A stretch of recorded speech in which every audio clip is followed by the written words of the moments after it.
ओम नमः शनकाय शिवभक्तों को शमतक की कथा सुनने से पुण्य की प्राप्ति होती है। यह कथा देव भागवत से बहुत सुंदर कथा है। वृत्तासुर को इंद्र ने मार दिया, उसके साथ विश्वासघात किया। इस संसार में अच्छे समय में सभी लोग अपने बन जाते हैं, किंतु देव के प्रतिकूल हो जाने पर कोई भी सहायता नहीं करता। पिता, माता, पत्नी, भाई, सेवक, मित्र और पुत्र कोई भी देव के प्रतिकूल हो जाने पर सहायता नहीं करते हैं। पाप या पुण्य करने वाला ही उसका भागी होता है। वृत्तासुर के मारे जाने पर इंद्र शाप के कारण तेजहीन हो गया और सभी देवता इंद्र की निंदा करने लगे कि इंद्र ब्रह्म हत्यारा है। ऐसा देवता कहने लगे, कौन ऐसा होगा जो शपथ खाकर और अपने वचन देकर विश्वास में आए हुए और मिथ्या हो जाने पर मुनि को मानने की इच्छा करेगा। इंद्र की बात देवताओं की सभा में, गांधर्वों के समाज में सब जगह फैल गई। इंद्र ने आज यह कैसा दुष्कर्म पापकर्म कर डाला। मुनियों के द्वारा विश्वास दिलाए गए वृत्तासुर को छल पूर्वक मार के इंद्र ने वेदों को त्याग दिया, वेदों का त्याग कर दिया। वचन देकर जिस प्रकार छल पूर्वक वृत्तासुर को मार दिया, वैसा विपरीत आचरण वाला इंद्र और भगवान विष्णु के अतिरिक्त कौन होगा। इंद्र अपनी कीर्ति नष्ट करने वाली तरह तरह की बातें सुनते रहे। संसार में जिसकी कीर्ति नष्ट हो जाए और कलंकित जीवन को धिक्कार है। रास्ते में जाते हुए ऐसे मनुष्य को देखकर शत्रु हंस पड़ता है। इंद्र ने कोई पाप नहीं किया था, फिर भी कीर्ति नष्ट हो जाने पर स्वर्ग से गिर गए थे। तब पाप करने वाला कैसे नहीं गिरेगा। राजा ययाति का बहुत थोड़े से अपराध पर पतन हो गया था। एक राजा को 18 युगों तक केकड़ी की ऊनी में रहना पड़ा था। भृगु की पत्नी का मस्तक कट जाने के कारण भगवान विष्णु को ब्रह्म शाप से मगर रूप में पशु योनि में जन्म लेना पड़ा था। भगवान विष्णु को भी वामन रूप में याचना के लिए बलि के घर जाना पड़ा था। यदि कुकर्मी मनुष्य दुख पाए तो क्या आश्चर्य की बात है। भगवान श्री रामचंद्र जी को भी भृगु के शाप से वनवास काल में सीता से वियोग का महान कष्ट उठाना पड़ा था। उसी प्रकार इंद्र को भी ब्रह्म हत्या के महान भय से भवन में भी सुख प्राप्त नहीं होता था। इंद्र को भयग्रस्त, चेतना रहित और सभा में न जाते देखकर शची ने पूछा, हे स्वामी, आजकल आप भयभीत क्यों रहते हो? आपका भयंकर शत्रु तो मारा गया। हे शत्रुहंता, आपको क्या चिंता है? साधारण मनुष्य की भांति लंबी लंबी सांसें लेते हुए आप शोक क्यों करते हो? आपका कोई बलवान शत्रु भी तो नहीं है जिससे आप चिंता से व्याकुल हों। इंद्र बोला, है शची, अब मेरा कोई बलवान शत्रु नहीं है। ब्रह्म हत्या के भय से मैं निरंतर डरता रहता हूँ। घर में रहते हुए भी ना मुझे सुख है और न शांति है। नंदवन, अमृत घर और वन कुछ भी मुझे सुख कर नहीं लगता है। गांधर्वों का गान और अप्सराओं का नृत्य और यहाँ तक कि तुम भी और अन्य अप्सराएं भी मुझे अच्छी सुख कर नहीं लगती हैं। मैं क्या करूं और कहाँ जाऊं? मुझे शांति कहाँ मिलेगी? हे प्रिय, इसी चिंता से व्याकुल मैं अपने मन में शांति नहीं प्राप्त कर रहा हूँ। मेरे मन में शांति प्राप्त नहीं हो रही है। घबराई हुई अपनी प्रिय पत्नी से कहकर इंद्र घर से निकल पड़े और उत्तम मानसरोवर को चले गए। भय से पीड़ित और शोकग्रस्त होकर एक कमल के नाल में प्रवेश हो गए। पाप कर्मों से पराभूत होकर देवराज इंद्र को कोई जान नहीं सका।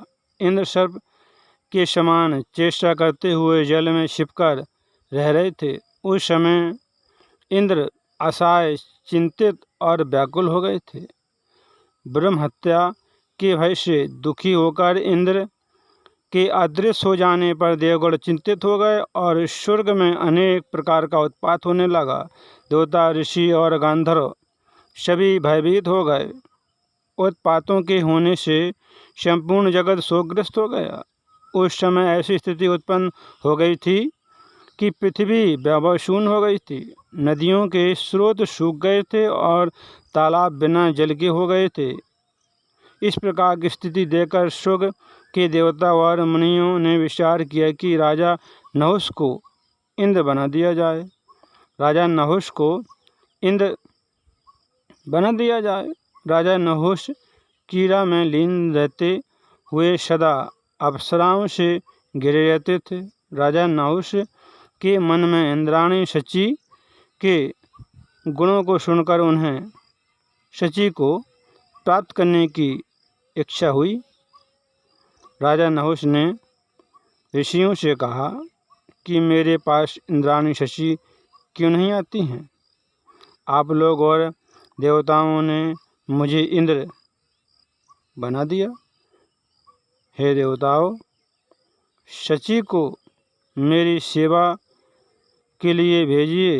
हे मुनियों और देवताओं, आप लोगों को मेरा प्रिय कार्य अवश्य करना चाहिए। इस समय मैं देवताओं का इंद्र और समस्त लोकों का स्वामी हूँ। शची शीघ्र ही आज मेरे भवन में आ जाए। राजा नहुष धर्मात्मा होते हुए भी राजसी सुखों के कारण काम बाण से आहत होकर विषशक्त हो गए थे और शची पर मोहित हो गए थे।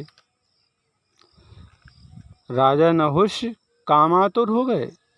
राजा नहुष की बात सुनकर चिंता से व्याकुल देवता और ऋषिगण शची के पास जाकर और शची को प्रणाम करके कहने लगे, हे इंद्रपत्नी, दुराचारी नहुष इस समय आपकी कामना करता है। राजा नहुष ने क्रोधित होकर हमसे यह बात कही है कि शची को यहाँ भेज दीजिए। हम उसके अधीन हैं।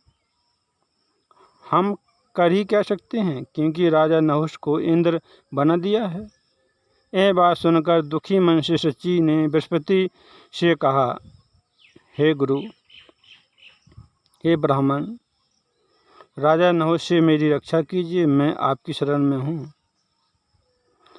गुरु बृहस्पति बोले, हे देवी, पाप से मोहित राजा नहुष से तुम्हें भय नहीं करना चाहिए। हे पुत्री, मैं सनातन धर्म का त्याग कर दूंगा, लेकिन तुम्हें राजा नहुष को नहीं दूंगा। जो अधर्म मनुष्य शरण में आए हुए और दुखी मनुष्य को दूसरों को सौंप देता है, वह मनुष्य पल्ले पर्यंत नरक में वास करता है। हे पुत्री, तुम निश्चिंत रहो, मैं तुम्हारा त्याग कभी नहीं करूँगा। शची देवगुरु बृहस्पति की शरण में चली गई। ऐसा सुनकर काम बाण से आहत राजा नहुष अंगिरा पुत्र बृहस्पति पर बहुत क्रोधित हुआ और नहुष ने देवताओं से कहा, अंगिरा पुत्र गुरु बृहस्पति आज मेरे द्वारा निश्चित ही मारा जाएगा, क्योंकि मैंने ऐसा सुना है कि उस मूर्ख ने इंद्राणी को अपने घर में रख लिया। राजा नहुष को क्रोधित देखकर ऋषि और देवता दुष्ट नहुष से सामनीति युक्त वचन बोले, हे राजन, क्रोध दूर करो और पाप कारणीय बुद्धि का त्याग करो। हे राजन, ऋषि मुनियों ने धर्मशास्त्रों में परगामी स्त्री की निंदा की है, पर स्त्री की निंदा की है। इंद्र की पत्नी शची सदा से साध्वी, सौभाग्यवती और पतिव्रता है। फिर आपने पति के जीवित रहते हुए शची कैसे दूसरे को पति बना सकती है? हे राजन, आज इस समय आज तीनों लोकों के स्वामी और धर्म के रक्षक हैं। आप जैसा राजा अधर्म में स्थित हो जाए तब तो निश्चित रूप से प्रजा का नाश ही हो जाएगा। राजा को सब प्रकार से सदाचार की रक्षा करनी चाहिए। यहाँ स्वर्ग में तो शची के सदृश सैकड़ों प्रमुख अप्सराएं हैं। महात्माओं ने रति को भी श्रृंगार का कारण बताया है। बलपूर्वक किए जाने पर तो रस की हानि ही होती है। हे राजन, जब स्त्री पुरुष दोनों में एक समान प्रेम रहता है तभी दोनों को अधिक सुख प्राप्त होता है। पर स्त्री गमन की भावना छोड़ दीजिए और श्रेष्ठ आचरण कीजिए, क्योंकि आपको इंद्र जैसा अतिश्रेष्ठ पद प्राप्त हुआ है। एक कथा आगे बहुत ही रोचक है। एक कथा देव भागवत से है, बहुत सुंदर कथा है। इंद्र ने वृत्रासुर की हत्या की और ब्रह्महत्या का पाप लगा, इसलिए इंद्र मानसरोवर की कमल की नाल में छुपकर रह रहा है, तपस्या कर रहा है। और सुंदर कथा है, पुण्यदानी और पाप नाशनी। कथा सुनने से पुण्य की प्राप्ति होती है, मन में शांति मिलती है और पाप नष्ट होते हैं। काम करते रहो, मैया का नाम जपते रहो, व्यक्तों को क्षमा तक।